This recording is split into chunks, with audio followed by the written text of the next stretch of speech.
দিছে সেই সময়টা কিন্তু ৬ মাসের জন্য দিয়েছিল ওমান সরকার। তো সেটা ৬ মাস দেওয়ার পরে আবারও ৬ মাস এটাকে বাড়িয়ে দিছে, মানে রিনিউ করছে।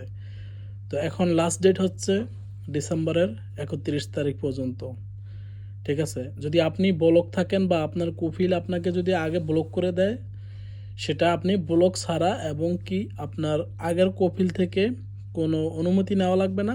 সেটা আপনি নিজে পতাকা যে কোনো ওমানির মাধ্যমে নতুন স্পন্সরের মাধ্যমে আপনি রিনিউ করতে পারতেন। কোনো জরিমানা নাই, সব কিছু মওকুফ ছিল। এটা এখনও আছে, বাট আজকে ২৮ তারিখ, আর ২ দিন সময় আছে, ২ থেকে ৩ দিন, ৩১ ডিসেম্বর এই সময়টা আর নাই, বা এই সুযোগটা আর নাই। এই সুযোগটা কেউ আর কাজে লাগাইতে পারবেন না। আর বর্তমানে ওমানে 2026-এ মানে জানুয়ারিতে আসতেছে ওমানিদেরকে মানে অনেক সুযোগ সুবিধা দেওয়া হবে আর কি।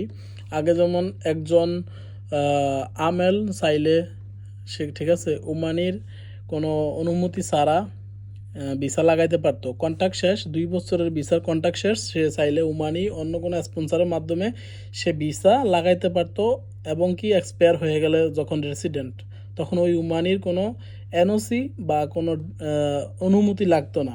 এখন সেটা 26শে জানুয়ারিতে সেটাকে এখন মানে এখনও কনফার্ম হয় না, তবে সেটা 90% এখন আগের পূর্বে যেই কানুনটা ছিল, পূর্বের ওই কানুনটা এখন হবে আর কি। আগে যেমন পূর্বে ওমানি থেকে রিলিজ হতে হলে অন্য কোনো ওমানির আন্ডারে যদি আপনি রেসিডেন্স লাগান, তখন আপনার আগের আপনার আরবের এনওসি লাগতো।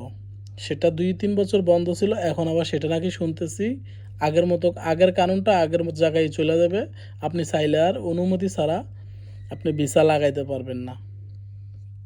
ঠিক আছে, তো এখন বিকল্প হচ্ছে আপনারা আপনাদের কপিলের সাথে সম্পর্ক ভালো রাখবেন। কারণ এখন বাংলাদেশের সিচুয়েশন বর্তমান যে অবস্থা, বাঙালিগো বিভিন্ন অপকর্ম বা বাংলাদেশ সরকারেরও দায়ভার অবশ্যই এর ভিতর আছে। কারণ বাংলাদেশ সরকার প্রবাসীদের জন্য আসলে কিছুই করে না, কোনো সরকারই করে না। আগেও শেখ হাসিনা যখন ছিল তখনও করে না, এখন বর্তমান সরকার সেও করে না। বর্তমান আবার রানিং যখন সরকার হবে, নতুন সরকার গঠন হবে, তারা করবে কিনা জানি না, তবে তারা যে করবে সেটার কোনো গ্যারান্টি নেই। তো এখন আমাদের একটাই উপায় আছে, আমাদের আমাদের কপিলের সাথে আমাদের সম্পর্ক ভালো রাখতে হবে। তাহলে দেখা গেছে আমরা বিদেশে থাকতে পারবো।